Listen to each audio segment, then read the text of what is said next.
כל השונה הלכות בכל יום מובטח לו שהוא בן העולם הבא. בעזרת השם, we're back to the yeshiva. Today is the 9th of the month of Cheshvan, Tuesday, third day of the week of Parashat Shabbat Lech Lecha. Bezrat Hashem, we'll be learning today two mitzvot deoraita, 65 and 66. 65 tells us a prohibition of oppressing a widow or an orphan. As we know, they have nobody to defend them, therefore a person might take advantage of them. So HaKadosh Baruch Hu, obviously that's not even a question. We are prohibited to oppress anybody, any human, any Jew, anybody in this world. Prohibition, but the specific prohibition in reference to these two individuals, we'll learn why specifically. In number 66, again, are you in business of selfishness, just caring for yourself, just looting, and hoarding for yourself? You know, the people. Once I had argued with my wife. Yeshiva called me up. We need a loan. A friend of mine. I said, okay. How long? A month, 2 months, whatever, until they collect the payroll, to cover the payroll, until they collect the tuitions. I said, okay, no problem. My wife tells me, no, I don't know, to give a loan, I don't give a loan. I said, listen, lady. I said, my wife, I said, my dear, the money is not given for us to be pickled in the bank account. Some people like that. They like to see money in the bank account. Pickling. That's not why Hashem gives you money. Hashem gives us money to give out loans, and here's an obligation, mitzvah number 66. You're obligated, if Hashem gave you the money, you're obligated to give out loans to people who are in need. And we learned that, we'll discuss that today, B'ezrat Hashem. The mitzvot are today mukdash. B'ezrat Hashem, mukdash today to Olulin Nishmat, all the individuals who have niftar, who have passed this world, from Am Israel, that don't have specifically somebody on their behalf saying Kaddish or saying anything that they didn't have any relatives. Hashem Rachem, Hashem should send them. This is a zechut of this today's Limud Torah. That's one. B'ezrat Hashem, refuah shlema, all the petzuim, all those are harmed, those are in harm's way and were harmed by anybody in the world, all of them. B'ezrat Hashem should send them refuah shlema. Those who have harmed themselves, unfortunately, we as we know, that chas v'shalom, to think Hashem punishes and Hashem hurts people. It's all about us. What do we do to ourselves? What do we cause? This world is purely cause and reaction. Any harms befall on us, it's all because our fault, no one else's. You have to understand that. Stop blaming others, and even stop blaming the creator of the world. He is all about goodness. And if we are hurt, it's because we have something that there is a deficiency within us. So we have to know that HaKadosh Baruch Hu should have Rahmanut on us, even though we have all the deficiencies and we cause ourselves harm. Hashem should have mercy on us and send refuah shlema to all of the Jewish nation. U'bichalam le'echaya bat Leah Yosef Chaim ben Mafrad, Yaakov Israel Daniel ben Angela, Amnon ben Osnat, Amnon ben Bilha, Rahmi ben Fricha, and Yom Tov ben Rivka. B'ezrat Hashem, refuah shlema kol chol Am Yisrael. And also, all the Jews who are in captivity, the shiur is for them to be, Hashem should use the kedusha of the shiur to take out all the Jews who are in captivity, no matter what, by Arabs, by governments, any Jew in the jail should be released immediately and should be given over to the Jewish nation. And the Jewish nation should, B'ezrat Hashem, through the Torah, they should grow and never have to be again in that realm. Mitzvah number 65. שנמנעו מהחבית במעשה או אפילו בדיבור על היתומים והאלמנות. We are prohibited to burden, to oppress in any way, to burden the widow or orphans, as it says in the Torah, chapter 22 in Shmot, pasuk 21. Kol almana v'yatom lo ta'anun. We are prohibited to harm all the widows and orphans. אבל כל מעשאו מתנו של אדם עמהם יהיה בנחת ובחסד ובחמלה. However, all the dealings that you have with them, a person should be very, very calm and very easy, and with a lot of letting go. Meaning, don't try to make max out of it, make some money out of it, or charge them as much as possible. You know, people say, she's a widow, she has a lot of money. Oh, he's a yatom. The community collected a lot of money. Let me see how I could utilize to make a profit out of it. Chas v'shalom. Mishosha mitzvah, as it says over there, what's the purpose of this mitzvah? Ma shekatavti basamuch be'inyan hager. Same concept that is related to what I told you in reference to a ger. These individuals have a lot of deficiency of power. שאין להם מי שיטעון טענותם בכל נפש כמו שהיה עושה איש אלמנה אביהן של יתומים אם היה קיים. Just like they don't have a father that when he was there he would demand care for his children and he would care if somebody embarrasses them. Now they don't have that. ועל כן הזהרתנו תורתנו השלמה לקנות מידת חסד רחמים. Therefore Torah has forewarned us that we should be acquiring the midah, the attribute of mercifulness and kindness constantly within our souls. It should be straight in our deeds. If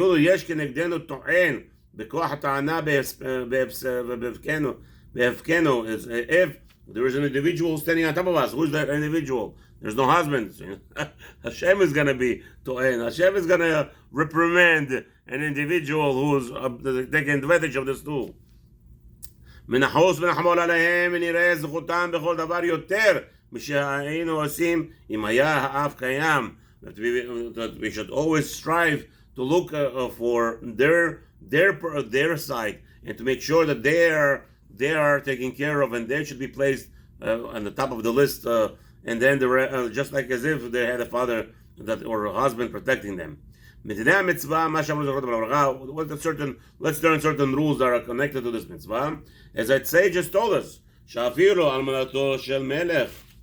even if a widow from a king, and his orphans, it doesn't matter, even if they're from king lineage. Again, that everybody's included in this warning and how to behave with them. Should be careful how you talk to them with a slight, with a lot of carefulness and with not too much kifud. And the person should be very careful to honor them at all times. Not to overburden them with a heavy load of work, and not to embarrass them with words. And be careful with their money as if he's more careful than his own money. As our sages told us in Masechta in Gemara Shavuot, page 45, first side, somebody comes to claim from their money. So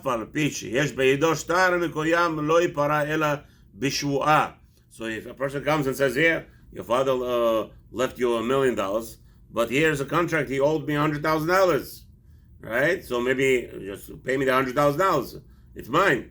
So the Torah tells us, even there, a person must swear that he never collected this $100,000. However, right, that if it was not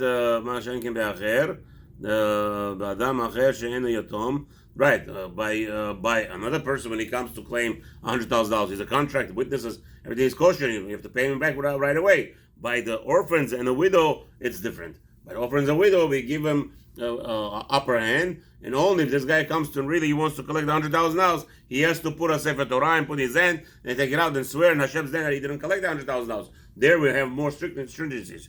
We want, because understand, we want to stress this importance of dealing with the orphans and the widow.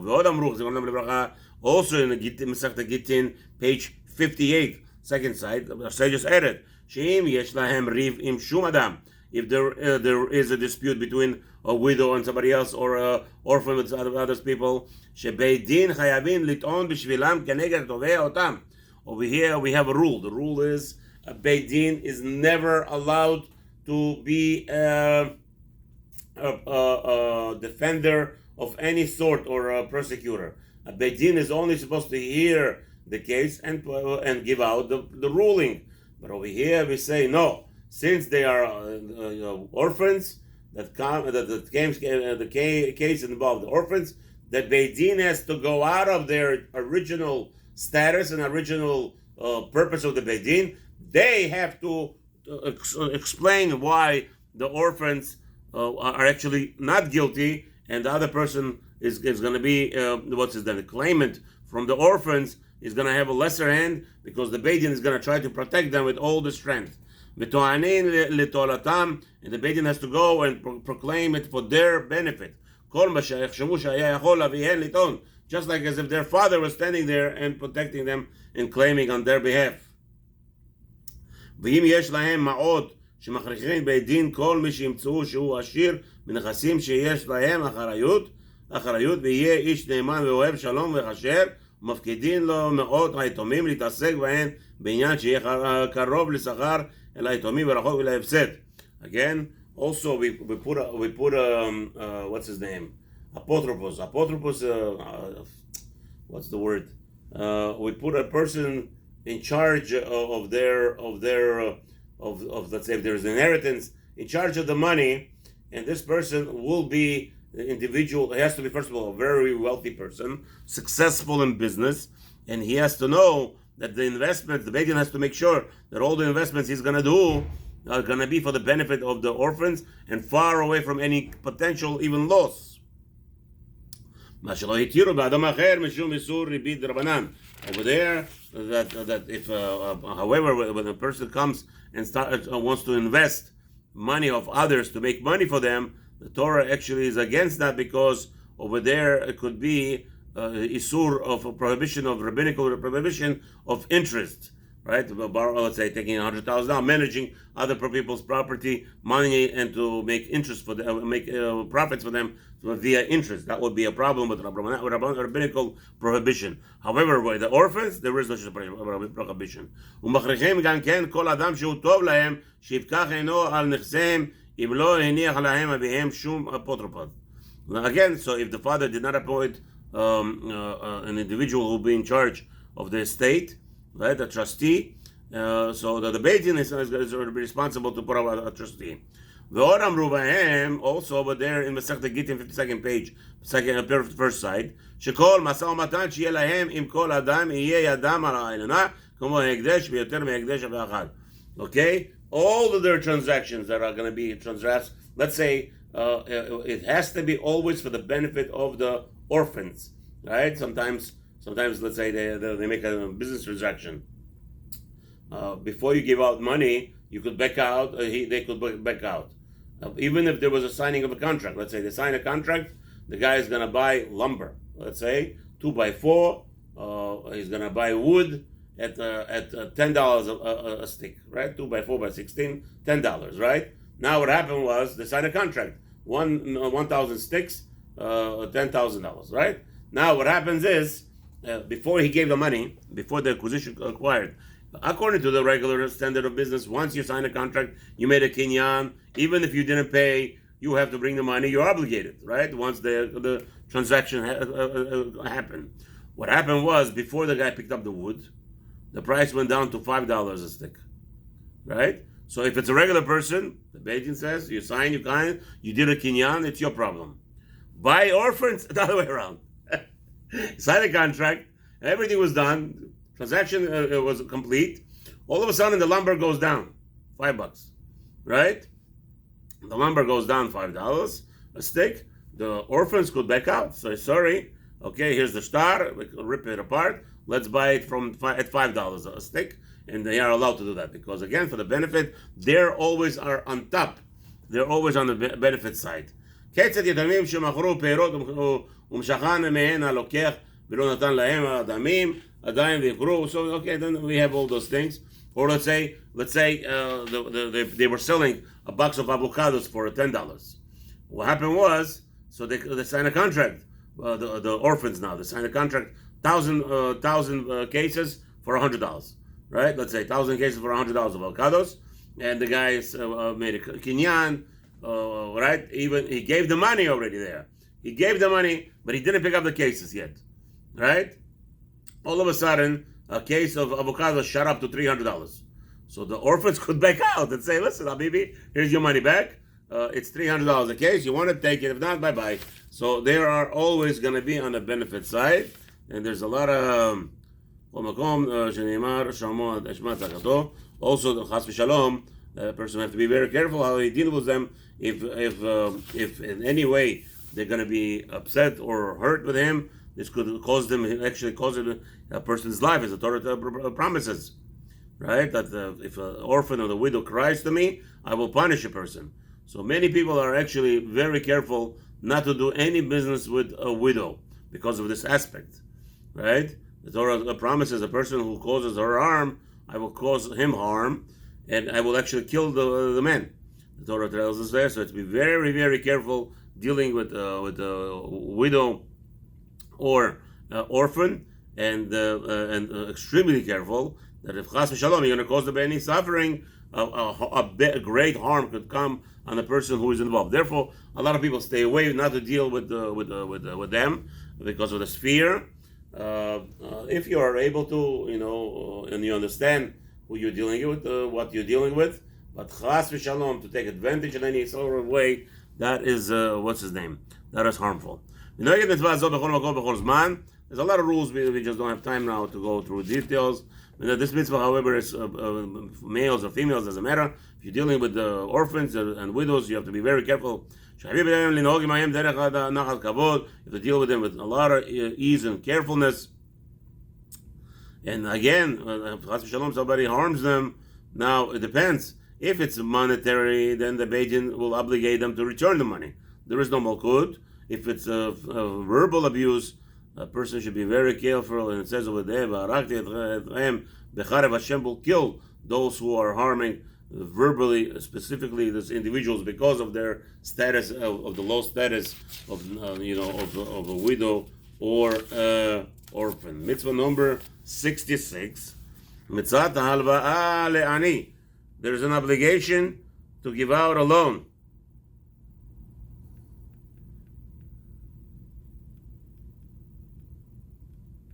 Okay, there's an obligation. So the Torah tells us that we have to loan money to people who need it. As it says in the Torah, le'alvot, this is mitzvah 66, le'alvot la'ani be'asagat hayad kefi ma shetzarich lo. We're obligated to loan money to a person in need. Over here, the Torah tells us, ani, lav davka ani, not necessarily means a poor person. Anybody who needs money, you must loan them. Okay, if you have it. To remove from an individual this element of suffering. The mitzvah of giving out loans to poor people or people who need is much greater than giving tzedakah. שמי שנתגלה ונודע דחקו בין בני אדם וגילה פניו לשאול מהן. And again, a person went ahead and he is in need to ask for a loan. אין דחקו ואפלתו כמי שעדיין לא בא לאותה בושה וירא מי ייכנס בה.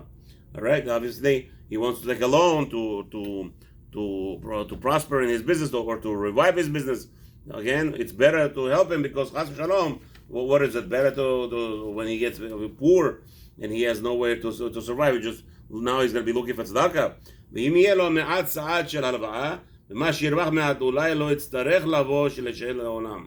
And now that you could give him this help and he's going to help him boost up his business and he's going to make profit out of it. It's much better than chas v'shalom. He's going to go and beg people for mercy and give him tzedakah. כשרחמנו האל ברווח, Hashem will have mercy on him and give him income. ישלם נשיו ויחיה בנותר. So he pays back the loan and he will live off the rest. ועל כן הזהרתנו תורתנו השלמה, אז זה ליסוד המח בהלוואה טרם יצטרך לבוא על השאלה. Therefore our Torah commends us. It's better to give out a loan to these people better than they make them poor and then they're going to have to be begging people for food. As it says in the Torah, chapter 22 in Shmot, Pasuk 24, Im kesef talvet ami, kesef talvet ami, when you lend, over here, Im kesef, Im, the word Im, aleph mem, does not mean if, when it actually means when. Over there it means when you're going to give money, loans to my nation, et ha'ani imach, to the person who is in need, a poor person with you. Lo tiyeh lo kenoshe, the Torah prohibits us to be like a snake or like a demender. Lo tasimin alav neshech. You're not allowed to put on him any interest in all these things. The Torah will learn Mitzvoth later on. However, Mitzvah number 66 tells us, first of all, over here, if we have to understand that every the Torah teaches us, anywhere we see the word im, kol im ve'im shebatorah reshut. Anywhere the Torah uses the word im, aleph mem, it really means it's your choice. Chutz mishlosha. However, when the Torah told you in 3 specific places in the Torah, the word im before the word if, before a statement, shehem chova, it really means it's not a choice, right? This is one of the 3 places. ויכריחו הדבר בדכתיב במקום אחר בתורה דרך הצוואה והאהבת תאהביתנו. And the Torah actually over there, when it comes to a person borrows from you and you take from him a collateral that you are, it says that if you take a collateral, it actually obligates you to give it back over there. So the Torah teaches us, this is talking about in the Sofer Dvarim, chapter 15 over there, pasuk chet, that we learn out over there also. You don't have a choice to return a collateral when the person needs it. You must return it to them. So again, it's the same thing over here, that you don't have a choice to lend money. You have an obligation to lend money if you have the ability.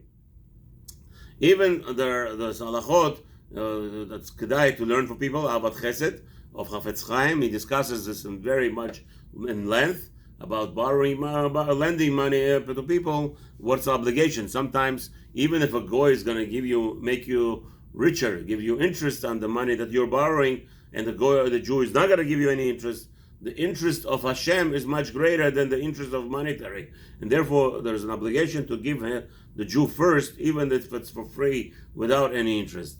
שורש המצווה שרצה האל להיות ברואיו מלומדים ומרגלים במידת החסד והרחמים. The purpose of this mitzvah, everybody understands right away, because Hashem wants the Jewish people to have this midah, this attribute of kindness and hesed and mercifulness and helping. Because that's the main attribute of this world, right? Tov Shem Mishem and Tov. The Torah tells us how great is a good name. What is a good name? It's not a good name. Oh, he made a big deal with a big business. Oh, he's a big businessman. That's not a good name. You know what is a good name? A guy donated. Like there was a story. Of African man made billions, and he couldn't find pleasure in his life anymore. He was already, he has everything. What do you need more? One time he got a phone call from his somebody in the neighborhood where they were collecting wheelchairs. They needed money, for orphanage. There was an orphanage with a lot of harmed children with the legs that couldn't walk, whatever. After experiments, obviously on them, that's done by Mr. The foundations of some very wealthy billionaires of America go to Africa and they make experiments on children. And this is like 1,000 children in an orphanage that didn't have functioning legs. And unfortunately, whatever from this experiments that Isur Doraita, as I already expressed many times, and unfortunately, yeshivas, where you don't understand it in America, they're forcing every child to have it, and if you don't have those medical experimental vials in you can't come to the yeshivas or Beis Yaakovs. No one should, by the way, support those yeshivas, and it's an isur to give them money. It's a sur. We're talking about all mainstream yeshivas, and Agudas Yisrael should be shut down right away for endorsing it and throwing out children from the yeshivas. Chas v'shalom, because they're not part of this experimental drugs. Hashem should help us. Now, this person says, what do you want from me? We're collecting 1,000 wheelchairs. Maybe you could come and help us. Maybe you have a wheelchair from somebody. He didn't know he's calling a billionaire of the block, one of the block people. He says, what, let me come and see what you're talking about. So this billionaire went to the orphanage, and he saw, he says, you know what? I'll donate. He donated 1,000 wheelchairs for all those orphans. And on the day when they brought it, he came there and they said thank you to him for this big donation. big donation of 1,000 wheelchairs was like maybe $20,000 and $30,000, whatever. We're talking about Africa. We're not talking about like in America, a wheelchair $500-600 is obviously the government sponsored or whatever. He paid for the rest, $20,000 or $50,000, something like that. He donated, and the children approached. One of the children was all of a sudden he's standing there, and all of a sudden a little child passed by with a wheelchair and tagged him by the pants. He says, "I want to see you. I want to give you a blessing.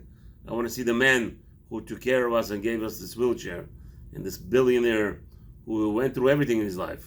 He says, "I never felt so great like I felt when this child said thank you to me," and it continues to do. He says, from then on, every time he does charity, he feels great. That's what we're talking about.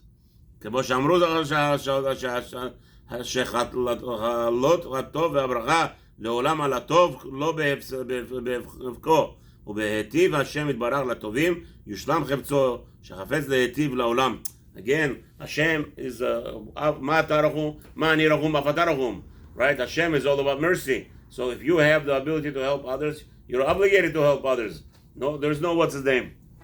And it's going to make you a better person בעזרת השם. ואם לאו מצד השורש הזה, הלא הוא ברוך הוא יספיק לעני די מחסרו זולתנו. But the truth of the matter is, Hashem really doesn't need you. If He wants to give a poor person what he needs, He doesn't need you. But the point is that Hashem specifically designed this world in such a manner where a poor person is going to need the rich person. And the Torah already declared many times, more than a poor or rich man does with the poor person, the fact that the poor person takes from the rich man, it gives him, the rich man now a sense and reality and the continuation of existence, right? Hashem says, "What I need you here for? You have a million people. Everybody gets money. Everybody has their their money, and this guy is stingy. And what do you need it here for? You know what you need it here for? Hashem gives this man to give others. It's a big chesed that we have to understand, and especially it's better than tzedakah. Nothing can be better, more important than giving out loans. And B'ezrat Hashem, with that, again, this mitzvah is on everybody, all those who are able to give loans. Now, chas v'shalom, you have to understand that this mitzvah comes with a problem. The problem is, if chas v'shalom, a person doesn't understand why he has money in this world, he doesn't understand it, he wants to be stingy, and he doesn't want to fulfill the mitzvah 66. It's a direct command from Hashem. You have money, you're obligated to loan it. You're obligated to do good with it. And if you don't want to fulfill it, as they say, you use it or you lose it. A person has to understand, if the money is given to him to give out loans, and he doesn't want to give out loans, then unfortunately, don't cry when he loses this mitzvah, this element of that Hashem was kind to him. Have a wonderful day. Hatzlach.